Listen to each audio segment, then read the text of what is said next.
मेरे प्यारे छात्रों, सृजन क्लासेस के इस वीडियो लेक्चर में आप सभी का बहुत बहुत स्वागत है। हमने पिछले क्लास में वेन आरेख के बारे में डिस्कस किया था, जिसमें हमने आपको बताया था कि किस प्रकार चित्र के द्वारा सेट को एडजस्ट किया जाता है या सेट का ऑपरेटर यदि दिया हुआ रहे तो उसको किस तरह से वेन आरेख के रूप में दर्शाया जाता है।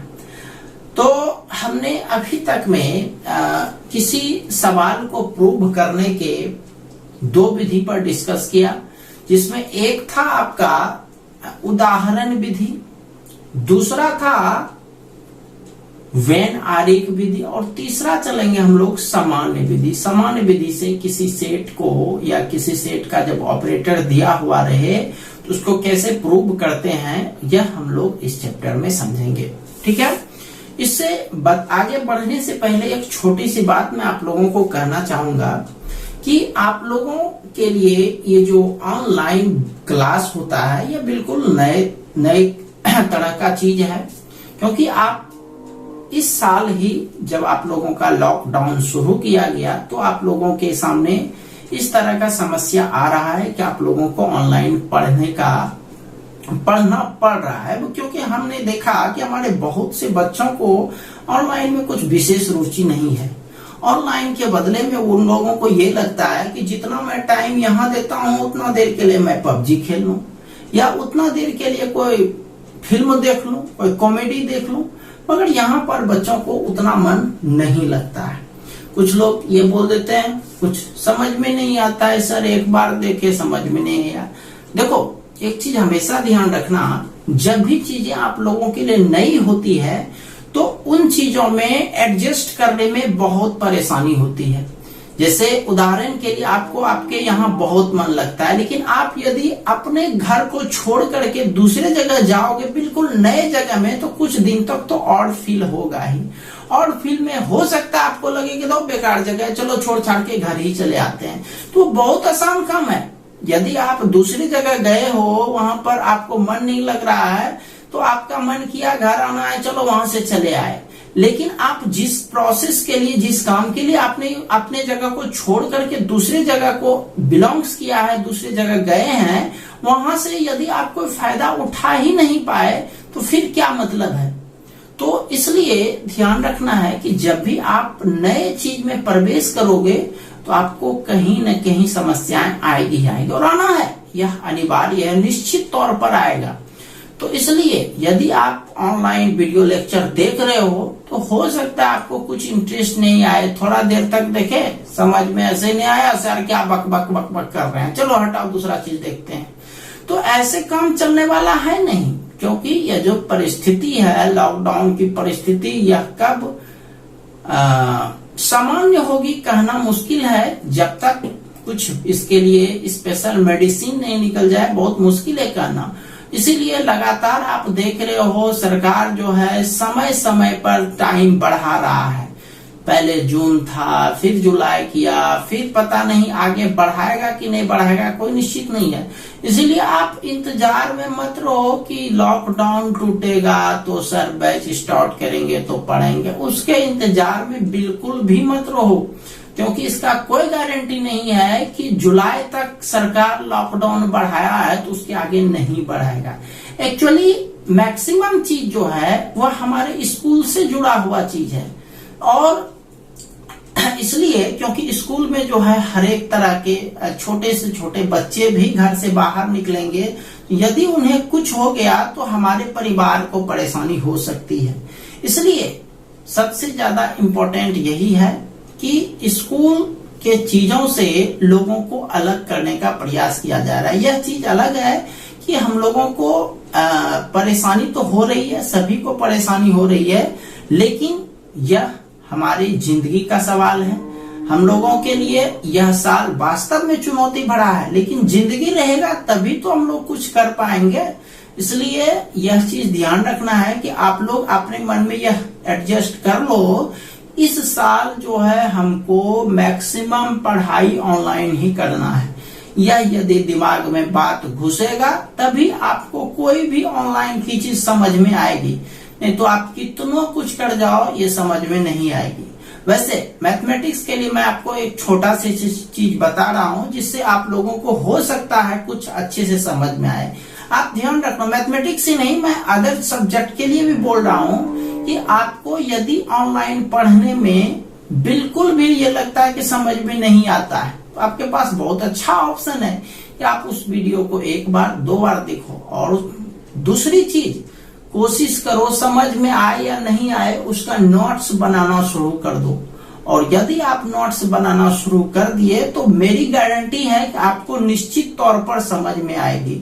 लेकिन आप यदि इस तरह का बहानेबाजी करोगे कि समझ में नहीं आती है, समझ में नहीं आती है, समझ में नहीं आती है, तो करते रहो, कुछ फायदा होने वाला नहीं है, साल ऐसे निकल जाएगा।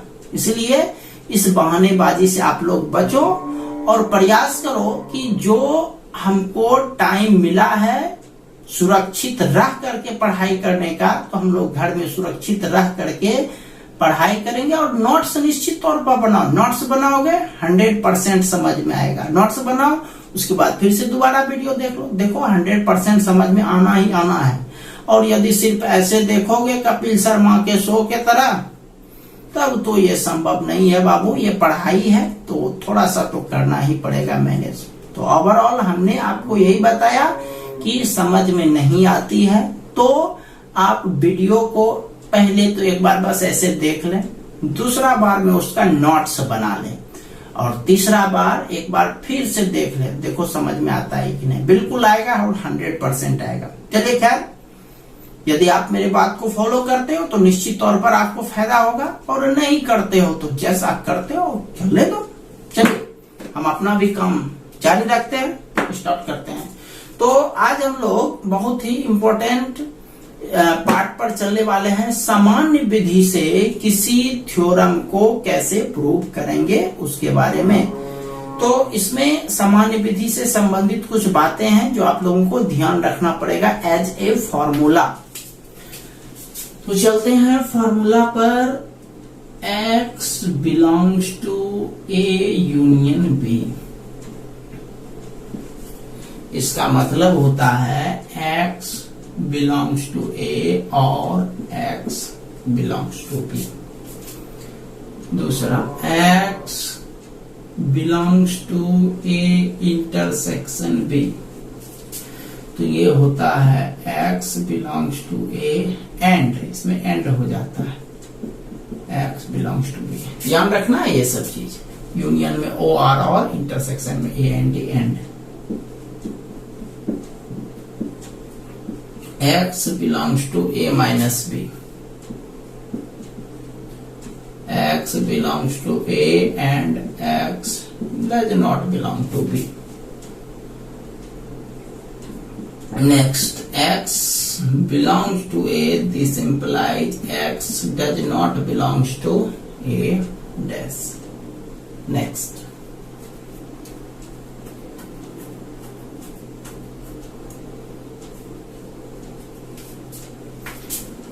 X belongs, इस बार does not दे रहे हैं, X does not belong to A union B। इसका मतलब X does not belongs to A union है, उसको एंड लिखते हैं। ध्यान रखना भाई, वहां पर भी यूनियन था लेकिन और लिखे थे, लेकिन यहाँ पर भी यूनियन है, यहाँ क्या लिखेंगे, एंड लिखेंगे, बशर्ते डज नॉट बिलोंग टू होना चाहिए। And X does not belongs to B, ठीक है। Next point is X does not belong to A intersection B। ये लिखेंगे X does not belong to A और X does not belongs to B। उल्टा, union में and does not रहने पर, intersection में और डज नॉट रहने पर, लेकिन बिलोंग्स रहने पर और यूनियन में और बिलोंग्स रहने पर इंटरसेक्शन में एंड का प्रयोग करना है, ठीक है। ये चीज आपको ध्यान में रखना है। नेक्स्ट पॉइंट चलते हैं। X यदि A को बिलोंग्स करता है और दिस इम्प्लाई एक्स बी को बिलोंग्स करता है। मतलब एक्स ए को बिलोंग करता है और इस कंडीशन को आगे बढ़ाते हैं तो एक्स बिलोंग्स बी को भी करता है। तो इसका मतलब ये होता है कि शुरू वाला जो लिखा हुआ है और ये जो बाद वाला लिखा हुआ है, तो शुरू वाला यानी A is subset of B, ये याद रखिएगा as a formula. Next point, A is subset of B and B is subset of A। ये दोनों एक दूसरे का सबसेट है। इसका मतलब यही है कि दोनों एक दूसरे के बराबर है। दोनों एक दूसरे का सबसेट का मतलब दोनों एक दूसरे के बराबर है। ठीक है, इसको एज ए फॉर्मूला इन सारे चीजों को आपको याद रखना है। ठीक है, थोड़ा सा इसमें आपको हो सकता है जटिल लगे, दूसरे टाइप का लगे, भारी लगे, लेकिन झेल लो उसको। यदि झेल लोगे तो बिल्कुल आसान लगेगा। चलिए देखिए, स्टार्ट करते हैं। इस पर एक क्वेश्चन सामान्य विधि पर।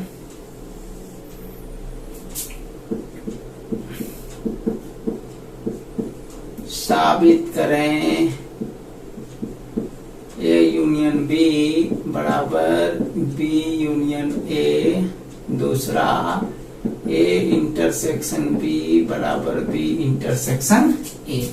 ये हम आपको दे रहे हैं, इसको साबित करना है। देखो, एक सवाल बताते हैं और एक सवाल छोड़ते हैं। एक बताएंगे, एक छोड़ेंगे आपके लिए।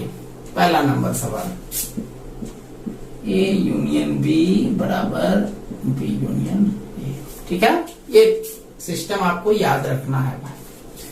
चलिए स्टार्ट करते हैं। माना x belongs to A union B, ये हम लोग मानेंगे x belongs to A union B. This implies x a को भी बिलोंग्स करेगा और x b को भी बिलोंग्स करेगा। तो लिखेंगे x बिलोंग्स टू a और x बिलोंग्स टू। ठीक, यूनियन का मतलब हुआ और।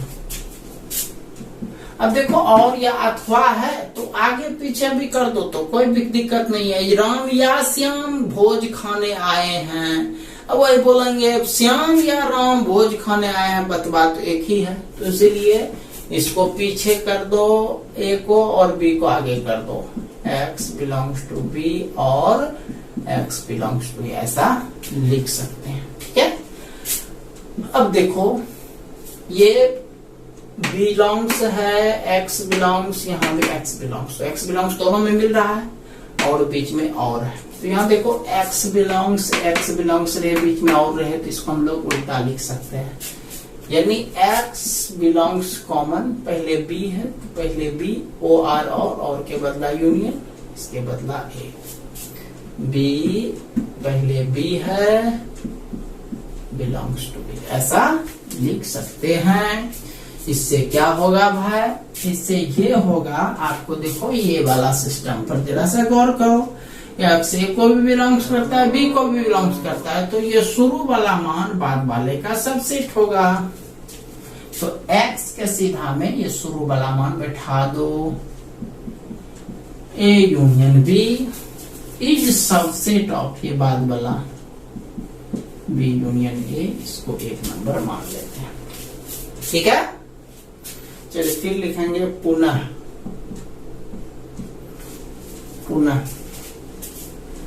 इस बार पीछे वाले पार्ट को चलेंगे। माना y belongs to b union a, y belongs to b union a। This implies y belongs to b है तो y बिलोंग्स टू b, ये यूनियन है, यूनियन ये बदला और y बिलोंग्स टू a। ठीक, अब उल्टा पुल्टा कर दो, पीछे वाला को आगे कर दो, आगे वाले को पीछे कर दो। y बिलोंग्स टू a और y बिलोंग्स टू, ठीक। अब ये हो गया y बिलोंग्स मिल रहा है, y बिलोंग्स की ए बी है, ए बी लिखे, ओ आर और है, और के बदला यूनियन। ठीक, अब क्या पता है आपको, बस यही ट्रिक, x बिलोंग्स टू ए है, x बिलोंग्स टू बी है, यहाँ y बिलोंग्स टू इतना है, y बिलोंग्स टू इतना है, दोनों y ये बिलोंग्स कर रहा है, तो इसका मतलब ये y बिलोंग्स के बदला ये वाला उतार देंगे, b union a is subset of a union b, दूसरा नंबर। ठीक है, अब पहला और दूसरा पार्ट को देखो। इसमें कह रहा है कि यह इसका सबसेट है और इसमें कह रहा है यह इसका सबसेट है, तो दोनों एक दूसरे का सबसेट हो। लास्ट वाला नियम, ए बी का सबसेट है, बी ए का सबसेट है। यहाँ पर देखो A union B, B union A का सबसेट है, यहाँ B union A union B का सबसेट है। क्योंकि जब दोनों एक दूसरे का सबसेट रहे तो दोनों मान इक्वल होता है, इसीलिए यहाँ लिखेंगे 1 और 2 से A यूनियन B बराबर B union A, A union B बराबर B यूनियन A, बस यही हो गया रूट PVT। समझ में आया? चलो इसको नोट्स जरूर बना लो, जैसा हमने आपको बताया, इसको एक बार उतारो, अपने समझ में आएगा। चलिए अब दूसरा इसका सवाल लेते हैं, इसको आपको खुद बनाना है, बस हम इसमें हिंट कर देते हैं, हिंट करके फटाफट हम इसको मिटा देंगे। जैसे देखो बी नंबर चलते हैं, हमको इंटरसेक्शन चाहिए, इंटरसेक्शन चाहिए, राइट।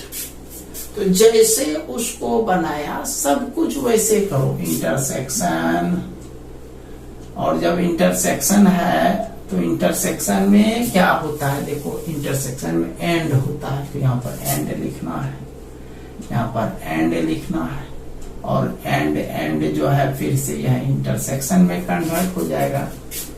तो A subset of B, B subset of A, right. Just यहाँ पर दूसरा ये एंड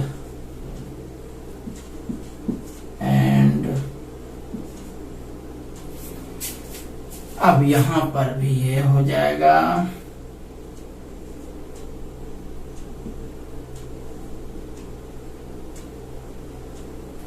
क्या मतलब हो गया, बस जैसे पिछला सवाल आपने बताया बनाया सेम उसे ही बनाना है, बस उसमें ओ आर और था, इसमें ए एंड लगा, बस यही फर्क है। तो ये आपको चलो दूसरा भी बताइए, ये लगभग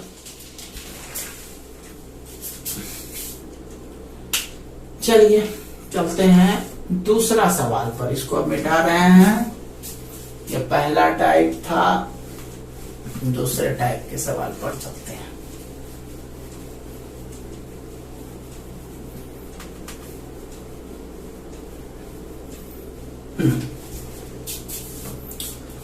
हाँ, दूसरा सवाल है,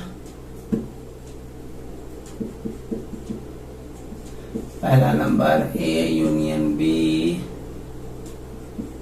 यूनियन सी बराबर A union B union C.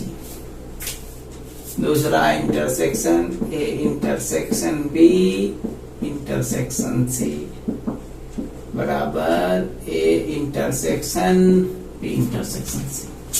ठीक है, चलिए इसका भी सॉल्यूशन पर चलते हैं और ए नंबर पर चलते हैं।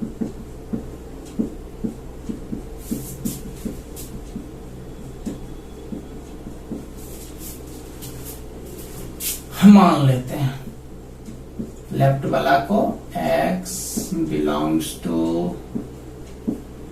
A union B union C. चलो अब देखो इसको दो पार्ट में बांट दो, ब्रैकेट के एक ब्रैकेट वाला एक ब्रैकेट के बाहर, x belongs to A union B और u के बदला और, यूनियन के बदला और, x belongs to c, right. अब ये हो गया, इसको अलग अलग लिखते हैं, x बिलोंग्स टू a और x बिलोंग्स टू b। ठीक, बिलोंग्स का मतलब और लगाना है, तो a यूनियन b एक साथ था तो एक साथ ब्रैकेट में लिख दिए, और x बिलोंग्स टू c बाहर था तो बाहर लिख दिए। अब देखो जो प्रूव करना है, प्रूव माना RHS में अभी b यूनियन c एक साथ है, तो इस दोनों को एक साथ ले लो, यानी this implies x belongs to A, और इसको एक साथ एक्स बिलोंग्स टू बी और x belongs to C. X belongs to A, और ये देखो अब जो एक साथ है तो उसके लिए हम लोग लिखेंगे x belongs to B union C, और माना यूनियन। अब ये भी एक्स बिलोंग्स, ये भी एक्स बिलोंग्स, इस दोनों एक्स बिलोंग्स के बीच और है, तो लिखेंगे x belongs to A union B union C. ठीक, अब क्या हो गया, एक्स बिलोंग्स टू इतना और एक्स बिलोंग्स टू इतना, दोनों एक्स ही बिलोंग्स को कर रहा है, तो एक्स के बदला में ये ऊपर वाला मान बैठा देंगे, A union B union C is subset of A union B union C. समीकरण नंबर पहला। लेफ्ट से राइट में गया, लेफ्ट से राइट में गया, अब राइट से लेफ्ट में आइए पुनः, माना y बिलोंग्स टू, राइट वाला मानते हैं A union B union C, right में चल रहा है, ये हो गया this implies y belongs to, क्या y बिलोंग्स टू, पहले a u है यूनियन के बदला, और y belongs to b union c, b union c एक साथ है तो ब्रैकेट में लिखिए, ये हो गया y बिलोंग्स टू b और y बिलोंग्स टू c। ठीक है, अब ये हो गया y बिलोंग्स टू a और y belongs to b, right से लेफ्ट में चल रहे हैं, ये चीज ध्यान रखो भाई, और लेफ्ट वाले में a यूनियन b एक साथ है तो इसको हम लोग एक ब्रैकेट में रखे, और y बिलोंग्स टू c को बाहर रखते। अब इसका अपना मैटर हो जाएगा, अपना मैटर, दो गो बिलोंग्स के बीच और है तो ए यूनियन बी हो जाएगा इसका, और y बिलोंग्स टू सी हो जाएगा। अब यहां भी बिलोंग्स और यहां भी बिलोंग्स, तो ये हो गया y belongs A union B union C. अब देखो y जो है हम लोग राइट से चले थे और यहाँ y लेफ्ट में पहुंच गए, राइट मतलब उस साइड वाला, उस साइड को लेकर के चले थे और इस साइड पहुंच गए। देखो तो यहाँ लिखेंगे दिस इंप्लाइज, लास्ट में लिखेंगे दिस इंप्लाइज y के सीधा में जो माने थे वो उतार देंगे, वो माने थे A union B union C is the subset of A union B union C। ये दूसरा हो गया। अब लास्ट में लिखेंगे एक और दो से जो प्रूव करना है उसको उतार दो, A union B union C बराबर A union B union C।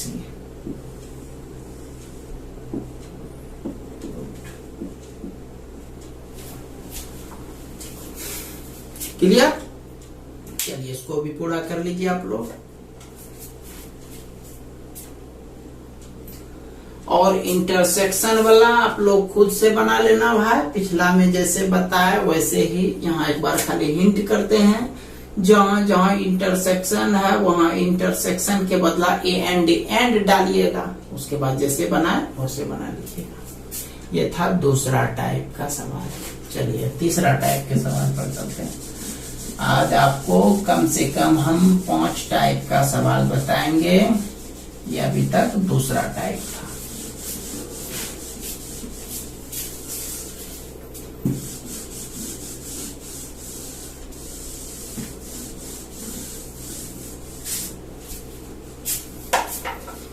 चलिए तीसरा टाइप के सवाल पर चलते हैं। साबित करें, पहला number question, A union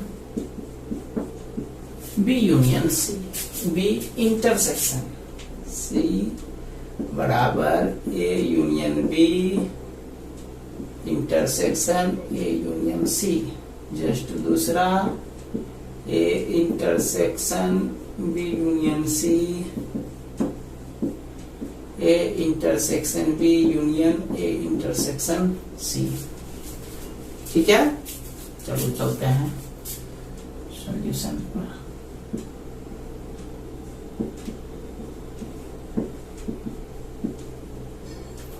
A union B intersection C बराबर A union B intersection A union C.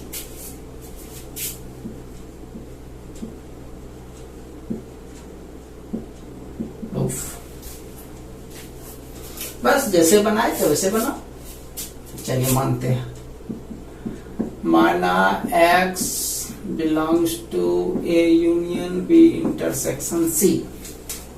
ठीक, देखो ये क्या करेंगे, पहले ये जो बीच वाला पार्ट है उससे दो पार्ट में बांटेंगे, यूनियन के बदला और, तो ये लिखेंगे x बिलोंग्स टू ए और x belongs to B intersection C. ठीक, this implies x belongs to A और ये लिखेंगे x belongs to B intersection के बदला and x belongs to C. ठीक, चलो अब इसको आगे बढ़ाते हैं। अब देखो जरा सा एक चीज समझो, a इंटू बी प्लस सी, तो यहाँ पर इंटू का चिन्ह है, यहाँ पर क्या चिन्ह है, प्लस का चिन्ह। इसको कहेंगे विस्तार करो, तो क्या लिखोगे, a into B A into C. A B के साथ गुना होगा, बीच में प्लस है तो प्लस देंगे, फिर ए सी के साथ गुना होगा, ए बी इंटू ए सी, है ना। तो जस्ट यहां भी दो चिन्ह है, एक चिन्ह है और एक चिन्ह है कौन सी, एंड।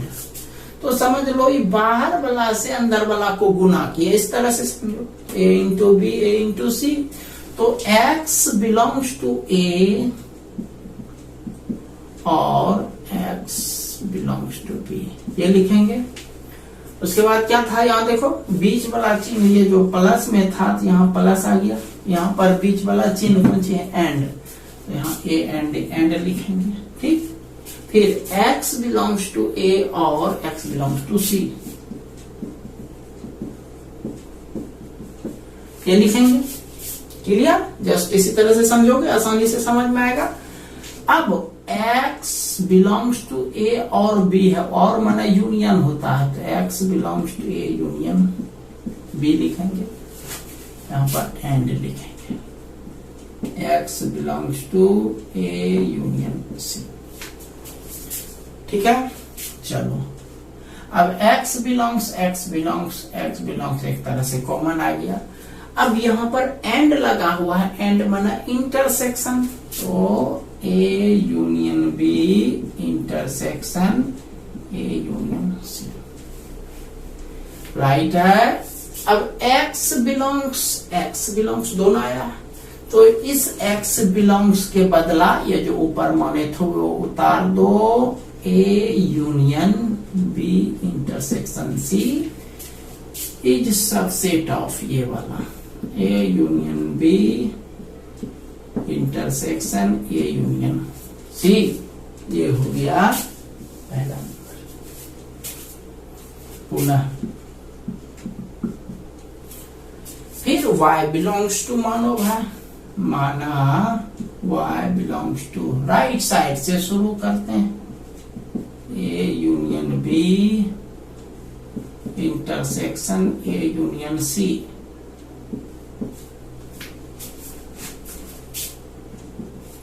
दिस इंप्लाइज, तो y बिलोंग्स टू इतना और y बिलोंग्स टू इतना, यहाँ बीच से दो पार्ट में बांटेंगे, y belongs to A union B, फिर y belongs to A union C, बीच से दो पार्ट में बांट दिया। अब बीच में इंटरसेक्शन का चिन्ह था, और इंटरसेक्शन का मतलब होता है एंड, तो यहाँ पर क्या लिखोगे आप, एंड। ठीक, चलो अब अपना अपना विस्तार करो। इसका अपना ये है, इसका अपना ये है, अपना अपना विस्तार करते हैं। y belongs to A union मना और y belongs to B। चलो इसको अपना विस्तार दिए and y belongs to A और y belongs to C। y belongs A, y belongs A मिल रहा है तो इसको हम लोग लिखेंगे ऐसे y belongs to A और मिल रहा है इतना को। चलो इतना कॉमन लिए। अब जो बचा इससे y belongs B बचा, इससे y belongs to C बचा, y belongs to B, y belongs to C और यहाँ पर क्या है एंड। ठीक है, यानी एक तरह से समझ लो भाई ये कॉमन भी है, इतना को कॉमन आ गया तो कॉमन आ गया तो y belongs B बचा पहला से and y belongs to C बचा दूसरा से। चलो y belongs A और ये दो को के बीच एंड लगा हुआ है, y belongs to B intersection C, and मतलब इंटरसेक्शन। ठीक है, अब belongs y belongs मिल रहा है, चलो उसके बीच तो y belongs कॉमन A का A और माना यूनियन B इंटरसेक्शन C, इसीलिए y belongs उतना लिखे हैं। अब y belongs के बदला ये डाल दो A union B intersection A union C is subset of A union B intersection C। ये हो गया दूसरा नंबर। देखो एक और दो को देखो, दोनों एक दूसरे का सबसेट है तो यहाँ लास्ट में लिखेंगे एक और दो से A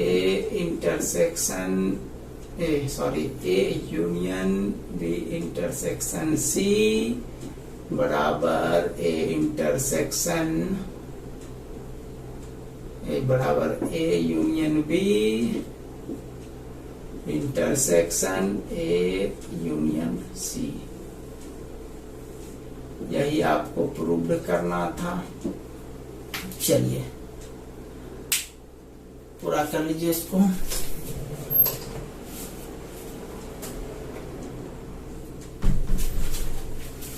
इसको पूरा कर लीजिए और रहा सवाल इसका बी नंबर। चलो बी नंबर बस इसी में हम समझा देते हैं, इसको आपको खुद पूरा करना। ये तीसरा टाइप का सवाल है आपका। ये देखो चलो एक लाइन बता ही देते हैं, एक ठो बता देते हैं इसका बी नंबर, थोड़ा सा बताते हैं। आधा पार्ट समीकरण एक तक बताते हैं, आधा पार्ट आप लोग खुद से बना लेना। A intersection B union C है तो देखो पहले इंटरसेक्शन है बीच में तो बीच वाला उसके बदला हो जाएगा एंड। तो एंड यहाँ लिखना है। यहाँ यूनियन है तो यूनियन के बदला क्या लग जाएगा और लग जाएगा। अब एंड से दोनों पार्ट में गुना हो जाएगा एंड, और ये जो और लिखा हुआ है ये बीच में आ जाएगा, एंड से ये भी गुना हो जाएगा। एंड का मतलब होता है इंटरसेक्शन, यहाँ भी एंड का मतलब होता है इंटरसेक्शन। ठीक है, और बीच में तो खैर और है और इंटरसेक्शन, ये भी इंटरसेक्शन और मना यूनियन। अब लास्ट में ये लिख देंगे जो हमको पुराना है। तो देखो लेफ्ट से शुरू किए थे और राइट में पहुंच गए। लेफ्ट यही था, लेफ्ट से शुरू किए थे राइट में पहुंच गए। यह सवाल ऐसा था हमारा, A intersection B union C, तो A intersection B union A intersection C. तो देखो लेफ्ट से शुरू किए थे और राइट ये है तो राइट में पहुंच गए। तो लास्टली हमको यही लिखना है, एक्स बिलोंग्स के बदला ये A intersection B union C is the subset of A intersection B union A intersection C। ठीक है, और दूसरा पार्ट आप लोग खुद से बना लेना। यहां से आगे जो है सेकेंड पार्ट खुद करना है, योरसेल्फ करना है। ठीक है, तो आज इतना ही रहने देते। हालांकि हम बोले थे 5 टाइप, लेकिन हमको लगता है इतना पर्याप्त है। यह सामान्य विधि थोड़ा सा अलग हट करके है। तो आज आपको जो भी हम 3 सवाल बताए, तो उसको कम से कम 2 बार बना लीजिएगा। कम से कम एक बार तो नोट्स और एक बार ऐसे रफ में 2 बार जरूर बना लीजिएगा। ठीक है, इससे आप लोग को फायदा यही होगा कि 2 बार बनाने से ये सारा चीज, ये जो फॉर्मूला लिखा हुआ है वो बहुत कुछ याद हो जाएगा अच्छे से। ठीक है, तो इसको आज का वर्क यही रहा कि 3 टाइप जो बताया उसको 2-2 बार बना लेना है। तो ठीक है, इसी के साथ आज का क्लास हम समाप्त करते हैं। मिलते हैं हम लोग कल एक नए वीडियो लेक्चर के साथ। तब तक के लिए आप सभी का बहुत बहुत धन्यवाद।